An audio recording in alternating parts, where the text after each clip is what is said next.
ওং নমঃ শিবায়, ওং নমঃ শিবায়। 17 জুলাই বুধবার দিন থেকে শুরু হচ্ছে ভগবান শিবের মাস শ্রাবণ মাস। ফলে এবছর 2024 সালে আর ক্যালেন্ডার অনুযায়ী শ্রাবণ মাসে মোট 4টি সোমবার পড়েছে, কিন্তু হিন্দু পঞ্জিকা অনুসারে এবছর শ্রাবণ মাসে মোট 5টি সোমবার পড়েছে। যেমন প্রথম সোমবার আগামী 22শে জুলাই, দ্বিতীয় সোমবার আগামী 29শে জুলাই, তৃতীয় সোমবার আগামী 5ই আগস্ট, চতুর্থ সোমবার আগামী 12ই আগস্ট এবং পঞ্চম সোমবার আগামী 29শে আগস্ট শ্রাবণী পূর্ণিমার দিন পালন হবে।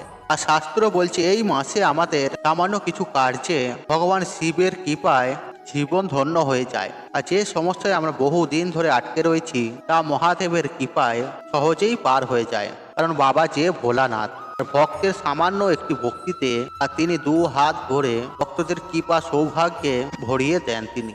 এবং এই মাসে কিছু সামান্য ভুলেও কিন্তু বাবা রুষ্ট হয়ে যায়। তাই বন্ধুরা, শ্রাবণ মাস চলাকালীন আপনারা এই কার্যগুলি করবেন না। আর শ্রাবণ মাসের সোমবারগুলি আপনারা এই খাবার খাবেন না। আর যদি চান যে আপনাদের ওপর স্বয়ং মহাদেবের কৃপা হোক আর ভগবান শিবের কৃপায় আপনাদের সকল মনোবাসনা পূর্ণ হোক, তাহলে অবশ্যই আপনারা ভিডিওটি পুরো দেখুন। কারণ আজকের এই ভিডিওতে আমরা জানবো যে শ্রাবণ মাসে যদি আপনারা আপনাদের বাড়িতে স্বয়ং মহাদেবের কৃপা হয় বা বাড়িতে আগমন হয়, তাহলে আপনারা কোন সংকেতগুলি অবশ্যই পাবেন। তাই বন্ধুরা, পুরো ভিডিওটি দেখতে কিন্তু আপনারা একদমই ভুলবেন না। বন্ধুরা, যদি এই শ্রাবণ মাসে কোনো ব্যক্তি এই 5টি সংকেত পেয়ে থাকেন, তবে বন্ধুরা এর মানে সেই ব্যক্তির বাড়িতে স্বয়ং মহাদেবের আগমন হয়েছে। হ্যাঁ বন্ধুরা, ভক্তের ডাকে ভগবান স্বয়ং ভক্তের বাড়িতে আসতে হয়, আর তিনি তো ভোলানাথ। আর ভক্ত তার ভক্তি করবে, তিনি তা আসবেন না, তা এমনটা হতেই পারে না। তাই ভগবান শিব সেই বাড়িতে আসার আগে তিনি তার ভক্তদের বিভিন্ন রকমের সংকেত দেন, এবং যখন তিনি আপনাদের বাড়িতে আসবে এই সংকেতগুলি দেখে আপনারা বুঝতে পারবেন যে আপনাদের বাড়িতে স্বয়ং মহাদেবের কৃপা হয়েছে এবং আপনাদের জীবন থেকে এবার সমস্ত রকমের দুঃখের নাশ হবে এবং আপনাদের জীবনে খুশির দিন আসছে। তাই বন্ধুরা, আপনারা মহাদেবের কৃপা প্রাপ্ত করার জন্য একবার কমেন্টে মন থেকে লিখুন হর হর মহাদেব। তবে চলুন বন্ধুরা, এবার আমরা জেনে নিই এই শ্রাবণ মাসে আপনারা কোন সংকেতগুলি দেখে বুঝবেন যে আপনাদের ওপর স্বয়ং মহাদেবের কৃপা হয়েছে কিনা। নাম্বার 1, বন্ধুরা, যদি এই শ্রাবণ মাসে যখন আপনারা ভগবান শিবের পুজো অর্চনা করছিলেন, তখন যদি আপনাদের শিবলিঙ্গের আশেপাশে কালো রঙের পিঁপড়ে দেখতে পান এবং তারা যদি আপনাদের ঠাকুর ঘরে বা শিবলিঙ্গের আশেপাশে ঘোরে, এর মানে বুঝবেন আপনাদের শিবলিঙ্গ এবার জাগৃত হয়ে গেছে। মানে আপনাদের বাড়ির শিবলিঙ্গে শিব তত্ত্বের প্রবেশ ঘটেছে, যা আমরা এত জ্ঞানী হওয়ার সত্ত্বেও তা অনুভব করতে পারি, কিন্তু সামান্য একটি পিঁপড়ে তা অনুভব করেছে। আসলে বন্ধুরা, পিঁপড়ে আমাদের আশেপাশে থাকা এনার্জি বা প্রকৃতিতে হওয়া কিছু ঘটনা তারা আগে থেকেই অনুভব করতে পারে। যেমন দেখবেন, বৃষ্টি হওয়ার আগেই পিঁপড়ে বোঝা যায়। যখন শিবলিঙ্গে শিব তত্ত্বের প্রবেশ হয়, তখন পিঁপড়ে বা এই সমস্ত জীবেরা শিবলিঙ্গের আশেপাশে ঘোরে। নাম্বার 2, আর বাড়িতে গরুর আগমন হওয়া বা নন্দী মহারাজের আগমন হওয়া। বন্ধুরা, নন্দী মহারাজ হলেন ভগবান শিবের দ্বার রক্ষক এবং ভগবান শিবের পরম ভক্ত। এর জন্য প্রত্যেক শিব মন্দিরের বাইরে নন্দী মহারাজ বিরাজ করেন। মানা হয় যেই বাড়িতে ভগবান শিবের আগমন হয় আর সেই বাড়িতে সবার প্রথমে নন্দী মহারাজ আসেন। তাই যদি বন্ধুরা আপনাদের বাড়িতে গরু বা নন্দী মহারাজকে দেখতে পান, অন্তত রুটি ও জল দিতে একদমই ভুলবেন না। এবং এই মাসে যদি নন্দী মহারাজকে মিষ্টি মুখ করানো যায়, আর এতে ভগবান শিব বন্ধুরা খুবই প্রসন্ন হন, ফলে আমাদের মনের বাসনা তিনি তাড়াতাড়ি পূর্ণ করে দেন। নাম্বার 3, বন্ধুরা, যদি আপনারা এই শ্রাবণ মাসে হঠাৎই স্বপ্নে শিবলিঙ্গ বা ভগবান শিবকে দেখতে পান, বন্ধুরা এর মানে আপনাদের ওপর স্বয়ং মহাদেবের কৃপা হয়েছে। কারণ বন্ধুরা, আমরা এতটাই পুণ্যবান নই যে আমরা সাক্ষাৎ ভগবানের দর্শন পাবো। তাই ভগবান তার ভক্তদের প্রথম স্বপ্নেই দর্শন দেন। নাম্বার 4, স্বপ্নে সাপের দর্শন বা যদি আপনাদের বাড়িতে এই সময় কালো রঙের সাপ দেখতে পান, বন্ধুরা মানা হয় এটিও ভগবান শিবেরই কৃপারই লক্ষণ। তাই যদি বন্ধুরা আপনাদের বাড়িতে এই সময় সাপ দেখতে পান, কিন্তু যতটা পারবেন তাদের না মারারই চেষ্টা করবেন। নাম্বার 5, বন্ধুরা, যদি এই মাসে আপনাদের বাড়িতে নীলকণ্ঠ পাখি আসে, ভুলেও কিন্তু বন্ধুরা বাড়ি থেকে তাড়াবেন না।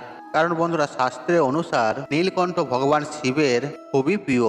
তাই বাড়িতে নীলকণ্ঠ পাখির আসা ভগবান শিবের আসারই সংকেত দেয়। এছাড়া বন্ধুরা, যদি আপনাদের বাড়িতে এই সময় কর্পূরের গন্ধ পান, বা হনুমানজিকে যদি আপনারা স্বপ্নে দেখেন বা যদি আপনাদের বাড়িতে হনুমানজি আসে, এটিও ভগবান শিবের কৃপা পাওয়াই একটি লক্ষণ। কারণ বন্ধুরা, হনুমানজি হচ্ছে স্বয়ং ভগবান শিবেরই অবতার। তাই বন্ধুরা, এই শ্রাবণ মাস চলাকালীন কিন্তু আপনারা এই কার্যগুলো ভুলেও করবেন না, এবং এই শ্রাবণ মাসের সোমবারে আপনারা এই খাবারগুলি ভুলেও মুখে তুলবেন না। কারণ যদি চান যে আপনাদের ওপর স্বয়ং মহাদেবের কৃপা বিরাজ করুক আর ভগবান শিবের কৃপায় আপনাদের সকল মনোবাসনা পূর্ণ হোক, তাই বন্ধুরা আজকের এই ভিডিওটি আপনারা অবশ্যই পুরো দেখুন। কারণ বন্ধুরা, আপনারা এই ভিডিওতে এমনই কিছু গুরুত্বপূর্ণ কথা আলোচনা করব যা প্রত্যেক মানুষের জানা অত্যন্তই জরুরি। তাই বন্ধুরা, ভিডিওতে একটি লাইক করে কমেন্টে হর হর মহাদেব অবশ্যই লিখুন। বন্ধুরা, ভগবান শিবের পুজো অর্চনার জন্য এই শ্রাবণ মাস সর্বশ্রেষ্ঠ মাস মানা হয়। কারণ বন্ধুরা, এই মাসে ভগবান শিব নিজের ভক্তদের বাড়িতে আসেন এবং ভক্তদের মনের কথা ও মনের বাসনা শোনেন। যারা এই মাসে ভগবান শিবের নামে সোমবারে অন্তত একটি বেলপাতা শিবলিঙ্গে অর্পণ করে, তাদের মনোবাসনা স্বয়ং ভগবান শিব শোনেন। কারণ বন্ধুরা, ভগবান শিব হলেন স্বয়ং ভোলেনাথ। তিনি ভক্তের দেয়া একটি সামান্য বেলপাতাতেই তিনি সন্তুষ্ট হয়ে যান। আবার কিছু সামান্য ভুলেও বন্ধুরা তিনি রুদ্র রূপ ধারণ করেন এবং সেই ব্যক্তির ওপর তিনি কখনো কৃপা করেন না। তাই বন্ধুরা, এই শ্রাবণ মাস চলাকালীন আপনারা এই কার্যগুলি করবেন না, নইলে আপনাদের পরিবারের ওপর কিন্তু বন্ধুরা এর প্রভাব অবশ্যই পড়বে। নাম্বার 1, বন্ধুরা, এই শ্রাবণ মাস সাধনা ও তপস্যার মাস। তাই বন্ধুরা, এই মাসে আপনারা বেশি ভোগ বিলাসিতা করবেন না, আর এই মাসে যতটা আপনারা পারবেন জপ তপ দান পুণ্য মানে বেশি করে পুণ্য আদির কাজ করবেন। নাম্বার 2, বন্ধুরা, এই মাসে আমাদের চুলদাড়ি কাটা উচিত নয়। এছাড়াও বন্ধুরা, এই সময় আমাদের নখও কাটতে নেই। কিন্তু যদি আপনাদের কাটতেই হয় তবে বন্ধুরা আপনারা সোমবার দিনটি ছেড়ে যে কোনো দিনই এই কার্যটি করতে পারেন, কিন্তু বন্ধুরা আপনারা সোমবার এই কার্যগুলি করবেন না। নাম্বার 3, বন্ধুরা, এই মাসের সোমবারে সকাল সকাল ঘুম থেকে উঠে বাবার মাথায় জল ঢালুন। যদি পারেন তো আপনারা যে কোনো একটি শিব মন্দিরে গিয়ে শিবলিঙ্গে জল অর্পণ করুন। এবং যদি বন্ধুরা আপনাদের বাড়িতে এই মাসে কোনো গরিব দুঃখী আসে, বন্ধুরা ভুলেও কিন্তু তাকে খালি হাতে ফেরাবেন না। কারণ বন্ধুরা, এই মাসে স্বয়ং মহাদেব ভক্তদের বাড়িতে আসে। তাই বন্ধুরা, এই মাসে কোনো রকম পশু পাখির গায়ে হাত তুলবেন না, কোনো নারী বা পুরুষকে বিনা কারণে অপমান করবেন না, এবং কি কারো নিন্দাও করবেন না, কাউকে ঠকাবেন না। মা বাবা গুরুজনকে এই মাসে ভুলেও দুঃখ দেবেন না। যতটা পারবেন আপনারা এই মাসে পশু পাখিদের সেবা করবেন আর অসহায় মানুষদের সাহায্য করুন। কারণ বন্ধুরা, ভগবান শিবকে স্বয়ং পশুপতিনাথ বলা হয়। তাই বন্ধুরা, এই কার্যে ভগবান শিব খুবই প্রসন্ন হন। নাম্বার 4, বন্ধুরা, এই শ্রাবণ মাস চলাকালীন কিন্তু আপনারা ভুলেও বেগুন খাবেন না। কারণ বন্ধুরা, এই মাসে বেগুনে বিভিন্ন রকমের পোকা উৎপন্ন হয়, যা আমাদের শরীরে গিয়ে নানা রকম রোগ উৎপন্ন করতে পারে। তাই বন্ধুরা, এই মাসে আপনারা বেগুন খাওয়া থেকে বিরত থাকুন এবং আপনারা এই মাসে সোমবারে কোনো রকম আমিষ খাবেন না, পেঁয়াজ রসুন খাবেন না এবং কোনো রকমের মদ্যপান বা নেশা ভাঙ করবেন না। যদি আপনাদের শরীর ভালো থাকে তবে বন্ধুরা আপনারা এই মাসের যে কোনো সোমবারে ভগবান শিবের নামে আপনারা উপোসও করতে পারেন। এতে বন্ধুরা মহাপুণ্যের প্রাপ্তি হয়। বন্ধুরা, আপনি কি জানেন স্বপ্নশাস্ত্রে এমন কিছু স্বপ্নের ব্যাপারে বলা হয়েছে যা আমাদের জীবনে খুশির সংকেত দেয়? হ্যাঁ বন্ধুরা, মা লক্ষ্মীর কৃপা প্রাপ্ত হওয়ার আগে, মায়ের কৃপায় মনোবাসনা পূর্ণ হওয়ার আগে মা সন্তানদের এই স্বপ্নগুলি দেখান। কিন্তু এই স্বপ্নগুলি ব্যাপারে বলা হয় যতটা সম্ভব এই স্বপ্নগুলিকে গোপন রাখাই ভালো, তাহলে খুব তাড়াতাড়ি স্বপ্নের ফল জীবনে দেখতে পাওয়া যায়। তবে চলুন বন্ধুরা, এবার আমরা জেনে নেই 6টি লাকি স্বপ্নের ব্যাপারে, যা আপনারা ভুলেও কিন্তু কাউকে বলবেন না। বন্ধুরা, স্বপ্নশাস্ত্রে অনুসার স্বপ্নে মা লক্ষ্মীর দর্শন করা জীবনে সুখ শান্তির আগমনের বিশেষ সংকেত দেয়। তাই যদি আপনার স্বপ্নে সাক্ষাৎ মা লক্ষ্মী আসেন, তাহলে ভাববেন আপনার জীবনে বা সুখ শান্তিতে ভরে উঠবে। আপনার যে মনোবাসনা বাকি রয়েছে তা মায়ের কৃপায় পূর্ণ হবে। এছাড়াও স্বপ্নে যদি আপনি মন্দিরে গেছেন বা কোনো মন্দিরের দর্শন করেন এবং সেই রাতে বাস্তবে সেই মন্দির ভ্রমণ করেছিল, এমনটা তারাই করতে পারে যার ওপর কোনো দেব দেবীর আশীর্বাদ রয়েছে। নাম্বার 2, স্বপ্নে ইঁদুর দেখ। বন্ধুরা, ভগবান শ্রী গণেশের আশীর্বাদ প্রাপ্ত করার আগে, মান সম্মান যশ বৃদ্ধির আগে এমন স্বপ্ন আসে। হতে পারে প্রভু শ্রী গণেশের আশীর্বাদ যে আপনার জীবনে দুঃখ, দারিদ্রতা, অর্থকষ্ট খুব তাড়াতাড়ি দূর হবে। তাই প্রথম পূজ্য ভগবান শ্রী গণেশের কাছে নিজের মনোবাসনা জানান।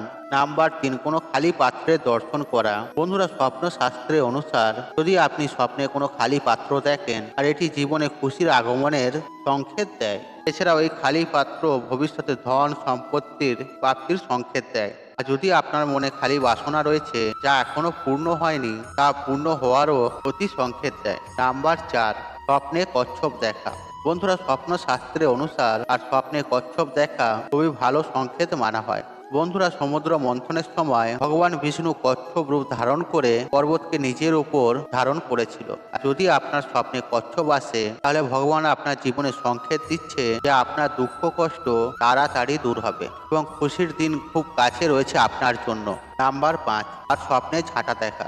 বন্ধুরা, আমাদের হিন্দু শাস্ত্রে অনুসার ঝাঁটাকে মা লক্ষ্মীর প্রতীক বলে মনে করা হয়। আর ঝাঁটা আমাদের বাড়ির অলক্ষ্মীকে বিদায় করে। তাই স্বপ্নে ঝাঁটা দেখার মানে জীবন থেকে আপনার এবার দুঃখ দারিদ্রতা দূর হবে। নাম্বার 6, গরুর গোবর দেখা বা গোবর দিয়ে ঘুঁটে তৈরি করতে দেখা। বন্ধুরা, স্বপ্নের শাস্ত্রে অনুসার আর এমন স্বপ্ন দেখার মানে আপনার ভবিষ্যৎ খুব তাড়াতাড়ি চমকাতে চলেছে, মানে আপনি জীবনে খুব তাড়াতাড়ি উন্নতি করবেন। তাই বন্ধুরা, এই শ্রাবণ মাস চলাকালীন আপনারা যদি এই সংকেতগুলি পান তাহলে বুঝবেন স্বয়ং দেবাদিদেব মহাদেব এবং মাতা লক্ষ্মী আপনার গৃহে প্রবেশ করতে চলেছে এবং এই খাবারগুলি ভুলেও খাবেন না এই শ্রাবণ মাস চলাকালীন।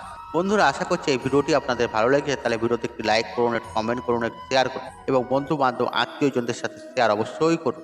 মনে রাখবেন, আপনার একটি শেয়ার অনেক মানুষকে উপকৃত করে তুলতে। আর আপনি যদি আমার চ্যানেল নতুন হয়ে থাকেন তাহলে চ্যানেলটি অবশ্যই সাবস্ক্রাইব করুন এবং পাশে থাকা অন রাখুন, কারণ নিত্য নতুন ভিডিও সবার আগে দেখার জন্য। ঈশ্বর আপনার মঙ্গল করুক, আপনি সুস্থ থাকুন, নিরোগ থাকুন, আপনার দিন মঙ্গলময় হোক। হরে কৃষ্ণ কৃষ্ণ কৃষ্ণ হরে হরে।